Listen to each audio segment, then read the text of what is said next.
올해 우리가 출애굽기 말씀을 계속 나누고 있습니다. 지난 5월과 6월에는 교회 행사들이 많아서 잠깐 멈추고 그 행사에 맞는 말씀들을 함께 나누는데요. 이제 다시 출애굽기 설교를 이어가려고 합니다. 이 출애굽기는 하나님과 대결하려는 사람들의 결과가 어떤지를 보여주고 하나님을 모르는 사람들이 어떻게 하나님을 알아가게 되는지, 하나님을 전혀 모르는 사람들에게 어떻게 하나님께서 보여주시는지, 하나님께서는 그 사랑하는 자들에게 어떻게 자기 자신을 나타내시는지를 잘 보여주는 성경입니다. 이스라엘 민족은 원래 가나안 땅에서 살도록 부름을 받았습니다. 하나님께서는 그 땅을 젖과 꿀이 흐르는 땅이라고 말씀하셨죠. 한번 따라해볼까요? 젖과 꿀이 흐르는 땅. 하나님께서는 그 땅을 그렇게 부르셨습니다. 젖과 꿀이 흐르는 그 땅에 내가 너희들을 인도하겠다. 그리고 가나안 땅에 들어갔습니다. 그 땅이 젖과 꿀이 흐르는 땅이 된 것은 하나님께서 함께 하시기 때문입니다. 하나님께서 늘 함께 하시고 하나님께서 도우시기 때문에 그 땅은 젖과 꿀이 흐르는 땅이 되는 것입니다. 그러나 이스라엘 민족은 잠시 자신의 고난을 피하기 위해서 이집트로 내려갑니다. 그리고 그곳에 주저앉아 버리죠.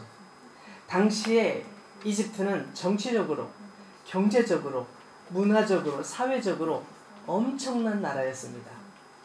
오늘날 우리가 그 피라미드를 볼 때마다 도대체 이것을 어떻게, 이 어마어마하게 큰 돌을 지금처럼 크레인이나 기중기가 없는 그런 시대에 어떻게 저렇게 높은 피라미드를 만들 수 있었을까? 지금도 풀리지 않는 수수께끼죠. 그래서 저걸 어떻게 만들었을까? 그렇게 하는데 그 당시에는 정말 어마어마한 일이었죠. 근데 그런 일들을 보면서 이스라엘 사람들은 엄청나게 놀란 것이죠. 이곳이야말로 정말 이 땅이 최고의 그런 나라다. 거기에 눌러 앉게 됩니다. 이집트의 그런 화려한 것들, 문화나 정치나 경제, 사회 모든 그런 것들을 보면서 여기야말로 최고의 곳이야. 그곳에서 또 이스라엘 사람은 대접을 받았어요. 초창기에 엄청난 대접을 받았어요. 이스라엘 사람들은 굉장히 대접을 받았기 때문에 그것을 누리면서 너무너무 행복해 했습니다. 그리고 하나님께서 약속하셨던 땅, 젖과 꿀이 흐르는 그 땅을 잊어버리게 됩니다. 세월이 지났습니다. 정말 행복한 땅, 이 땅, 이집트에서 우린 영원히 살 거야 생각을 했던 그들이 어느 순간에 정신 차리고 보니까 그 땅은 노예의 땅이 됐습니다. 자기들은 노예가 된 거예요. 원하지 않았는데 노예가 된 거예요. 이집트에서 노예로 전락한 꿈을 이룬 이스라엘 민족을 위해서 하나님께서는 모세라는 사람을 보내주시죠. 모세는 하나님의 명령을 따라서 파라오를 만나서 하나님의 뜻을 전달합니다. 세상의 최고의 권력자라고 말할 수 있는 이 파라오를 만나서 하나님의 말씀을 증거했지만 파라오는 모세를 무시해버립니다. 네가 뭔데? 하나님이 누군데? 하나님이 어디 있는데? 난 그런 거 필요 없어. 라고 파라오는 얘기합니다. 하나님께서는 우리가 쭉 살펴본 내용들을 약간 복습한다고 생각하시면 됩니다. 하나님께서는 그런 파라오에게 계속하여 아주 심한 벌을 내리기 시작합니다. 이집트에 전무후무한 재앙이 시작됩니다. 나일강이 피로 변하는가 하면 사방에 개구리떼들이 나와가지고 사람을 괴롭히고 이와 파리가 나타나서 괴롭히고, 이런 재앙 속에서도 파라오는 잠시의 위기를 넘길 때만 되게 힘들어하다가 위기를 넘기고 나면 다시 원상복귀됩니다. 하나님의 심판의 강도는 점점 더 세워집니다. 많은 가축들이 악성 전염병에 의해서 죽고, 사람들에게 악성 종기가, 짐승에게 악성 종기가 생겨서 고통스러워하고, 마침내는 파라오를 그렇게 옆에서 숭배하던 마술사들조차도 병에 걸려서 더 이상 파라오 앞에 서지 못하는 상황까지 됩니다. 그런가 하면 커다란 우박 덩어리들이, 엄청난 우박 덩어리들이 쏟아지면서, 불과 함께 쏟아지면서 모든 것을 다 부숴버렸습니다. 사람과 가축과 농작물, 엄청난 막대한 피해가 생깁니다. 이렇게 7번의 재앙이 이집트를 훑고 지나갔을 때, 온 나라가 쑥대밭이 되었을 때, 파라오는 이 위기를 모면하기 위해서 모세에게 도와달라고, 백성들을 보내줄 테니까 도와달라고 호소를 합니다. 근데 그 상황이 또 벗어나니까 또 마음이 완악해집니다. 출애굽기, 우리 가지고 있는 성경책 출애굽기 9장, 바로 앞에 장이죠. 9장 34, 35절에 보면 우박, 불과 함께 떨어져서 우박 재앙이 있은 다음에 이야기가 나옵니다. 바로가 비와 우박과 우레소리가 그친 것을 보고 다시 범죄하여 마음을 완악하게 하니 그와 그의 신하가 꽃같더라.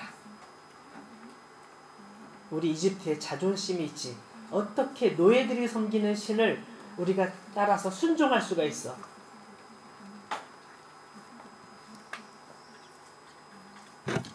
바로의 마음이 완악하여 이스라엘 자손을 내보내지 아니하였으니 여호와께서 모세에게 말씀하심과 같더라. 여러분, 왜 파라오는 계속 그 자리를 지키려고 할까요? 왜 여기서 물러서지 않을까요? 왜 하나님께 손을 들 법도 한데 들지 않을까요? 파라오는 내가 왕이라고 생각하기 때문입니다. 온 세상을 제패한 이집트의 왕, 나는 최고의 왕이고 내가 이 나라를 통치한다.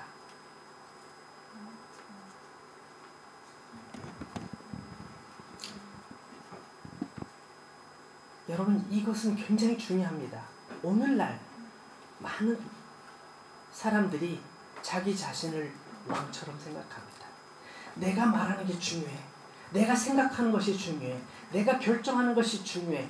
그 외에는 어떤 것도 중요하지 않아. 그 누구도 나를 간섭할 수 없어. 누구도 나를 간섭하면 안 돼. 난 가만 안 둘 거야. 이런 마음으로 세상을 살아갑니다. 내가 왕이지. 내가 세상의 중심이지. 내가 판단하는 것이 중요하지. 물론 그것이 일부는 맞습니다. 그렇지만 하나님 앞에서 그렇게 말하면 안 되는 것이죠. 하나님께서는 왜 파라오의 마음을 그렇게 완강하게 내버려 두셨을까요? 파라오가 그렇게 마음껏 생각하고 마음대로 결정하는 것에 대해서 왜 하나님께서는 계속 지켜보고 계실까요?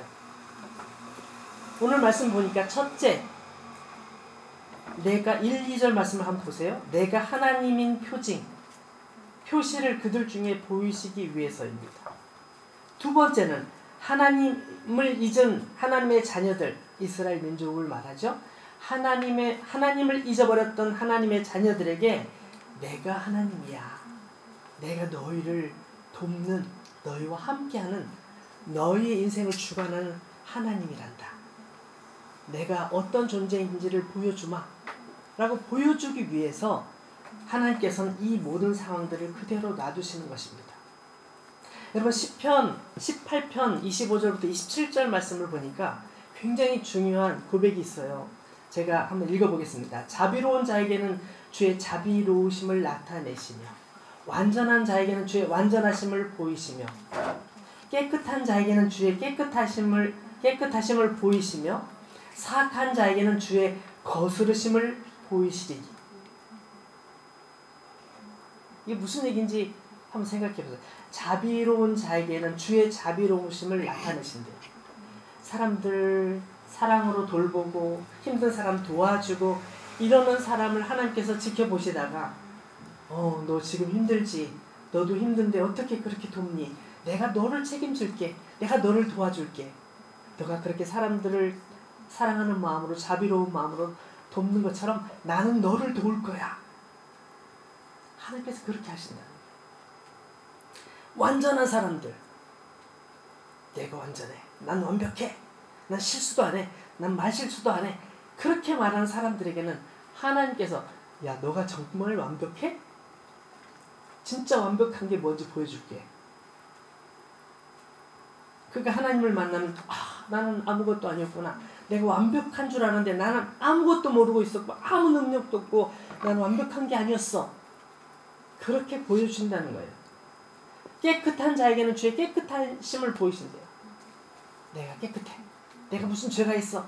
내가 너 얼마나 착하게 살았는데, 이렇게 말하는 사람들에게 하나님께서는 너가 정말 착하니? 진짜 착한 게 뭔지 보여줄까? 하나님께서 그걸 보여주신다는 거예요. 근데 마지막에 사악한 자에게는 주의 거스르심을 보이신대요. 거스르심이라는 단어가 한국말 좀 어려운 것 같아요. 그래서 다른 번역본을 찾아봤어요. 사악한 사람들은 뭐예요? 머리가 굉장히 똑똑해. 그러니까 똑똑한 것으로 뭐 하죠? 악한 일을 하잖아요. 그게 사악하다고 말하죠. 자기 똑똑한 머리를 가지고 사람들을 힘들게 하거나 괴롭히거나 죽이거나 나쁜 일을 하잖아요. 주님께서 그들을 거스르신대요. 거스르니 뭘 다 찾아봤더니 절묘함, 영리함 이런 뜻으로 번역할 수 있어요. 내가 사람들을 속일 수 있지. 완벽하게 속일 수 있고 내가 그 사람들을 이렇게 할 수 있지 생각하는 그 위에 하나님께서 그래? 내가 한번 해보지. 너 나를 한번 이겨봐. 나를 이길 수 있겠어? 내가 똑똑한 줄 알았더니 아무것도 아니었네. 그렇게 보여주신다는 것이죠. 27절에 주께서 곤고한 백성은 구원하시고 교만한 눈은 낮추시리로다. 이게 바로 그런 말씀이죠. 하나님께서는 우리가 하나님을 오해하지 않기를 원하십니다. 우리가 믿고 있는, 섬기고 있는 하나님께서는 어떤 하나님이신지를 알기를 원하십니다. 그래서 이 상황들을 통해서 하나님께서는 지금 하나님의 존재를 가르쳐주고 계신 것이죠. 파라오에게는 파라오대로 하나님의 무서움, 하나님의 능력, 하나님의 탁월하심, 하나님 어떤 분이신지를 보여주고 계시고, 이스라엘 민족들에게는 우리가 몰랐던 하나님, 우리를 그렇게 사랑하신다는 그분이 이렇게 우리를 사랑하고 계시구나, 그것을 느끼도록 보여주고 계신 것이죠. 근데 모세가 그 파라오를 찾아가서 하나님의 말씀을 전달합니다. 3절에 뭐라고 나와 있는지 볼까요? 모세는 파라오에게 이렇게 말합니다. 모세와 아론이 바로에게 들어가서 그에게 이르되 히브리 사람이 하나님 여호와께서 말씀하시기를 어떻게 해요? 내가 어느 때까지 내 앞에서 겸비하지 아니하겠느냐? 네가 왜 언제까지 내 앞에서 계속 그러고 있을래? 내 앞에서 겸손해야 되지 않겠니? 이제 7번이나 경험했잖아. 그 힘든 상황들을 다 보내왔잖아. 여기서 이제 겸손해야 되지 않겠니? 라고 말씀하고 계신 것입니다. 내가 어느 때까지 내 앞에 겸비하지 아니하겠느냐? 내 백성을 보내라. 그들이 나를 섬길 것이라. 모세는 하나님의 명령을 전달하는데 먼저 첫 번째로 겸손할 것, 하나님 앞에 겸손할 것을 얘기합니다. 하나님 앞에 겸손할 것. 너가 왕이 아니야. 너가 왕이 아니야. 진정한 왕은 하나님이시지. 여러분, 다윗 왕이 있잖아요. 정말 인류 역사상 정말 다윗 같은 사람이 없는 것 같아요. 다윗은 정말 탁월한 모략가였고요. 탁월한 전술 전략가였어요. 전쟁에 나가면 지는 법이 없었습니다. 정말 탁월한 사람이었어요. 온 백성들을 정말 잘 다스렸기 때문에 백성들이 존경하고 존경했던 왕이었어요. 근데 다윗은 항상 생각하는 게 한 가지가 있었어요. 하나님, 저는 왕이 아닙니다. 왕은 하나님이시죠. 저는 당신에게 있어서는 한 마리 양에 불과해요. 나는 지혜롭지도 못하고 나는 강하지도 못합니다. 진정한 강한 분은 당신입니다. 항상 왕의 자리를 하나님께 양보했습니다. 그리고 항상 나는 왕에 순종하겠습니다. 왕의 말씀대로 따르겠습니다. 라고 늘 말했죠. 근데 파라오는 어떻습니까? no, 내가 왕이지. 내가 왕이야. 라고 계속 얘기하는 것입니다. 모세는 그에게 이렇게 경고하면서 이제 겸손하지 않으면 또 다른 어려움이 있을 겁니다. 그것은 바로 메뚜기가 쳐들어오는 겁니다. 메뚜기가 쳐들어와요? 메뚜기 요만하잖아요. 메뚜기가 뭐가 무서워요. 메뚜기가 쳐들어올 겁니다. 라고 얘기를 하는 거예요. 그리고 말합니다. 이것은 이집트가 건국된 이래 한 번도 경험해 본 적이 없는 일이고 앞으로도 한 번도 경험하지 못할 일인데 그 일이 발생할 겁니다. 라고 말씀을 전합니다. 그리고 그 말씀을 전한 다음에 파라오가 뭐라고 얘기하기 전에 그냥 나와버려요. 난 얘기 다 했어요. 갑니다. 가버렸어. 근데 여기서 이상한 일이 벌어져요. 다른 때 같으면 그러지 않을 텐데 이때 이상한 일이 벌어져요. 7절 말씀 한번 보시죠. 7절 말씀 보면 바로의 신하들이 들고 일어서는 겁니다. 파라오에게 아니 어느 때까지 이 사람이 우리의 함정이 되겠습니까? 그 사람들을 빨리 보내세요. 왕에게 찾아가서 왕에게 항의를 하고 있어요. 제가 그대로 읽어보겠습니다. 그에게 말하되 어느 때까지 이 사람이 우리의 함정이 되리까? 그 사람들을 보내어 그들의 하나님 여호와를 섬기게 하소서. 왕은 아직도 애굽이 망한 줄을 알지 못하시나이까? 왕이시여, 우리나라 망했어요. 망했단 말이에요. 지금 정신 차리세요. 지금 뭐 하는 겁니까? 라고 소리를 치는 거예요. 있을 수 없는 일이죠. 이건 다른 말로 말하면 이 이집트의 파라오가 왕권이 떨어졌다는 거예요. 정치력을 잃었다는 거예요. 신하들이 들고 일어서서 항의할 만큼 왕의 능력이 떨어진 거예요.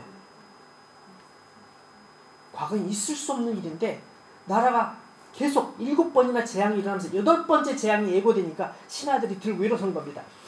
우리 못 참아요. 왕이시여, 당신 똑바로 하세요. 막 이렇게 말하는 거죠. 아니, 왕은 아직도 애굽이 망한 줄을 알지 못해요? 라고 말하는 상태로 바뀐 거예요.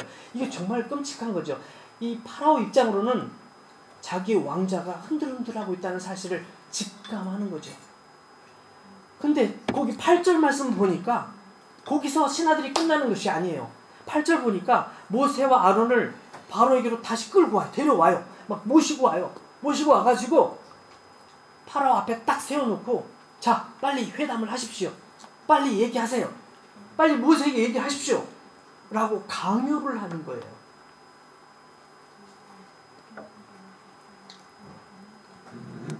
그러니까 파라오가 자존심은 그래도 있잖아요. 그래서 파라오 한번 성경을 읽어보세요. 바로가 그들에게 이르되 가서 너의 하나님 여호와를 섬기라. 가라고 얘기했어요. 근데 여기서 갈 자는 누구냐. 그러니까 상당히 회담이 진전된 거예요. 그러니까 절대 못 보내. 위기 지나면 못 보내. 이러다가 보내줄게. 그럼 누구 갈 건지 명단을 제출해봐. 누가 갈 건데? 라고 얘기를 하는 상황까지 간 거예요. 신하들 옆에서 다 지켜보고 있습니다. 다 지켜보고 있어요. 그러니까 파라오가 빨리 얘기해봐.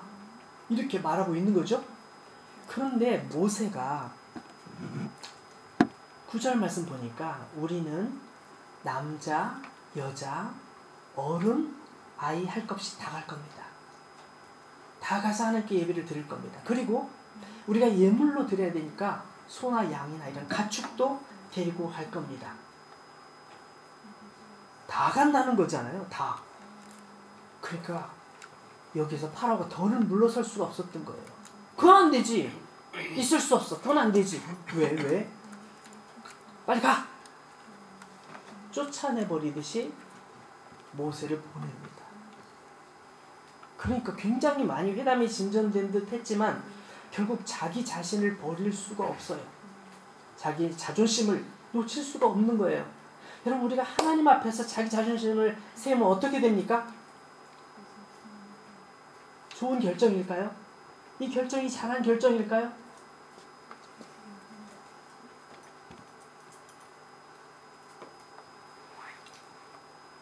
만약에 말이죠.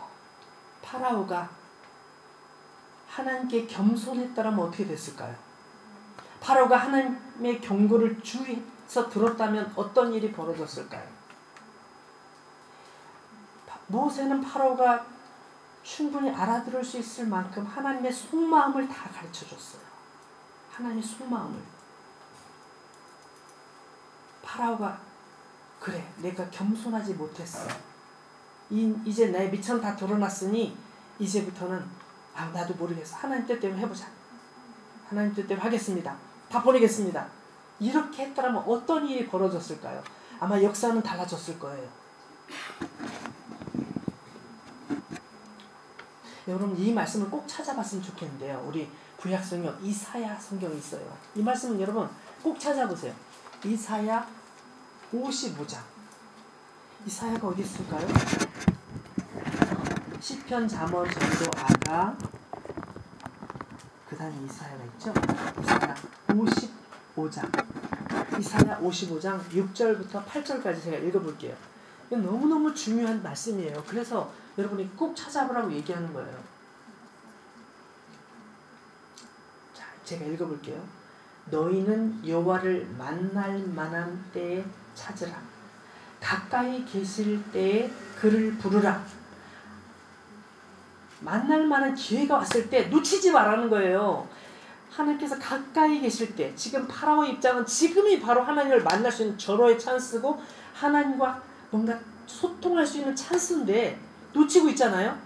자, 7절. 악인은 그 길을, 불의한 자는 그의 생각을 버리고 여호와께로 돌아오라. 이건 뭐예요? 겸손. 하나님 앞에 겸손하라. 너의 악함을 인정하고 너의 무식함을 인정하고 내려놓고 내 뜻을 따르라라고 말씀하고 있는 거죠. 악인은 그 길을, 불의한 자는 그의 생각을 버리고 여호와께로 돌아오라. 그럼 어떻게 해요? 그리하면 그가 긍휼히 여기시리라. 우리 하나님께로 돌아오라. 그가 너그럽게 용서하시리라. 그러면 어떤 사람은 하나님께서 용서 안 하실 거라고 생각해요. 끝까지 내가 여기까지 갈 때까지 갔으니 하나님께서 나를 얼마나 미워하시겠어. 그러니까 난 몰라. 갈 때까지 가볼 거야. 이렇게 생각하는 사람들이 가끔 있어요. 아니에요. 하나님께서 우리 연약함을 아시기에 너 연약한 거 알아. 그러니까 내가 너를 부르는 거지. 내가 너를 도와주려는 거야. 그러니까 내 앞에 겸손해. 내 얘기를 잘 들어봐. 너 자신의 부족함을 인정해. 라고 하나님께서는 우리에게 계속 말씀하시는 거예요. 그리하면 그가 긍휼히 여기시리라. 우리 하나님께로 돌아오라. 그가 너그럽게 용서하시리라. 8절 중요한 말씀이죠. 이는 내 생각이 너의 생각과 다르며 내 길은 너의 길과 다름이니라. 누구의 말이라? 여호와의 말씀이니라. 하나님께서 그렇게 말씀하셨어요. 파라오에게도 그런 표현은 지금 이런 구체적인 표현은 아니었지만 그런 하나님의 속마음을 이미 다 전달하신 거예요. 여러분 오늘 하나님께서는 우리에게도 똑같이 하나님의 속마음을 가르쳐주고 계십니다. 내 얘기 잘 들어. 하나님께서는 그렇게 말씀하셔요. 얘야, 너 그 자리에서 잠깐 내려와. 거기가 너가 있을 자리가 아니지. 너 그 생각을 버려. 그 생각은 내가 기뻐하는 생각이 아니고 너도 기뻐하지 않는 생각이잖아. 그 생각을 버려. 내 앞에서 겸손하게 내 얘기를 들어봐. 내가 너를 도와줄 거야. 내가 너를 지켜줄 거야. 내가 너를 회복시켜줄 거야. 내가 다시 너를 일어나게 해줄 거야. 너의 그 실망의 자리, 멸망의 자리, 절망의 자리, 고통의 자리에서 내가 너를 자유롭게 해줄 거야. 라고 계속 말씀하고 계신 것이죠. 안타깝게도 파라오는 그렇게 하지 않았습니다. 할 때 해봐. 할 때 해봐. 난 몰라. 난 모르겠어. 할 때 해봐. 모세가 지팡이를 들고 이집트 전체를 가리켰습니다. 갑자기 어디선가 바람이 불어왔어요. 동쪽에서 강한 바람이 불기 시작했어요. 하루 종일 밤새도록 바람이 불고 다음날 아침이 되었는데 해가 뜨고 나서 보니까 해가 잘 안 보여요. 온 하늘 새하얗게 새카맣게 메뚜기가 하늘을 덮고 있는 거예요. 구름처럼. 온 땅이 새카맣게 메뚜기가 덮여 있는 거예요. 한 번도 태어나서 한 번도 본 적이 없는 메뚜기들이 온 땅을 뒤엎고 있고 나무에든지 풀에든지 뭐 짐승에게든지 사람에게든 막 달려들고 막 사방을 물어뜯으면서 사방을 다 박살을 내버리는 거예요. 완전히 다 초토화시켜버리는 거예요. 모세가 이 파라오가 큰일 난 거예요. 이게 뭐야? 하룻밤 사이 도대체 무슨 일이 벌어진 거야? 급하게 그제서는 급하게 모세를 부르면서 모세 얘기하는 게 출애굽기 10장 16, 17절에 나와 있어요. 16, 17절. 바로가 모세와 아론을 급히 불러 이르되 내가 너희 하나님 여호와와 너희에게 죄를 지었으니 바라건대 이번만 나의 죄를 용서하고 너희 하나님 여호와께 구하여 이 죽음만은 내게서 떠나게 해달라 라고 얘기합니다. 내가 잘못했다. 내가 정말 잘못했다라고 말할 수밖에 없었던 거예요. 이 상황은 어떻게 해결할 방법이 없는 거예요. 신하들 얼굴을 어떻게 보겠어요. 이 상황을 어떻게 처리할 수 있겠어요. 너무 무서운 거예요. 너무 무서운 거예요. 그래가지고 막 사정하는 거죠. 제발 내가 잘못했으니까 제발 이번 한 번만 용서해달라고 얘기합니다. 그런데 참 안타까운 건 여러분 그러지 마세요. 여러분 절대 그러지 마세요.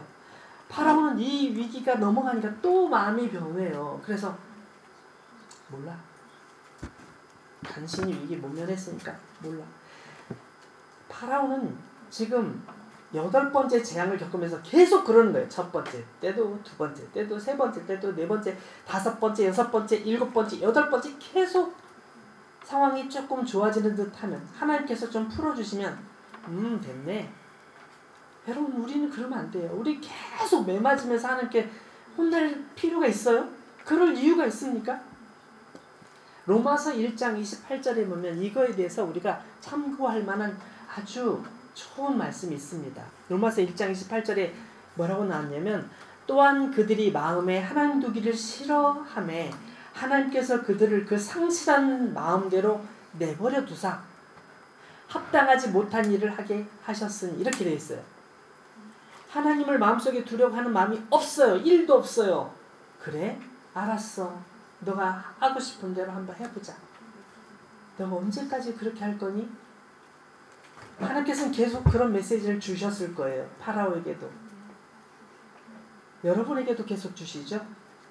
우리에게도 계속 그런 말씀을 주세요. 그럴 때 여기서 멈추자. 이렇게 하면 괜찮은데 몰라 그렇게 하면 어떻게 되겠어요? 제가 이 로마서 1장 28절을 조금 더 쉬운 번역, 공동 번역으로 한번 제가 읽어보니까 더 이해하기 쉬웠어요. 이렇게 돼 있습니다.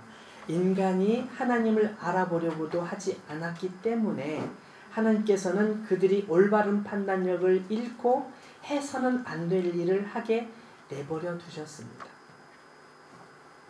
해서는 안 된 일을 하도록 그냥 내버려 두시는 거예요. 그래, 잘 해봐라. 언제 돌아올래? 너 건강 잃고 가진 거 다 잃고 행복 다 잃고 나서 그제 돌아오면 뭐하니?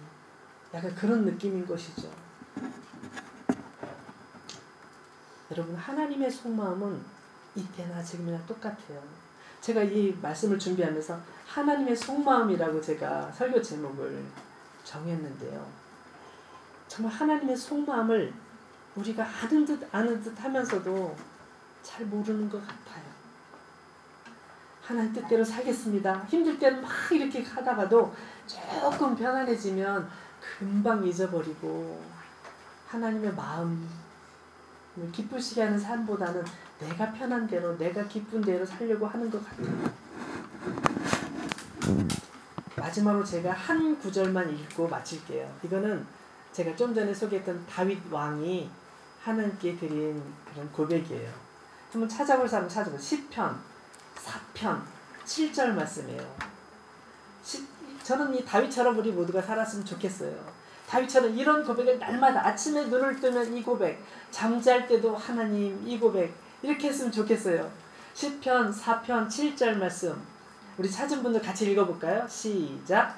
주께서 내 마음에 두신 기쁨은 그들의 곡식과 새 포도주가 풍성할 때보다 더하니이다. 네, 주께서 내 마음에 두신 기쁨은 그들은 누구일까요? 나를 괴롭게 하는 사람, 아니면 원수, 어쨌든 악한 사람들, 하나님을 모르는 사람들을 다 포함하겠죠. 그들의 곡식과 새 포도주가 풍성할 때보다 더하다. 그들이 많은 것을 가졌다고 자랑하고 떠버리고 사람들 앞에 위세를 피우고 있지만 나는 그런 거 하나도 두렵지 않습니다. 두렵지 않습니다. 내 마음에 주님께서 주신 그 기쁨은 그 어떤 것과도 비교할 수 없는 기쁨입니다. 이 더운 날씨에 부채질 안 하고 견딜 수 없는 이 더위 속에 내가 하나님께 예배를 드리고 있지만 나는 그 기쁨으로 충만합니다. 우리 에어컨 없지만 괜찮아요. 땀이 비오듯 하고 옷이 다 젖었지만 괜찮아요. 하나님께 나에게 주신 이 기쁨은 아무도 빼앗아갈 수 없는 기쁨입니다.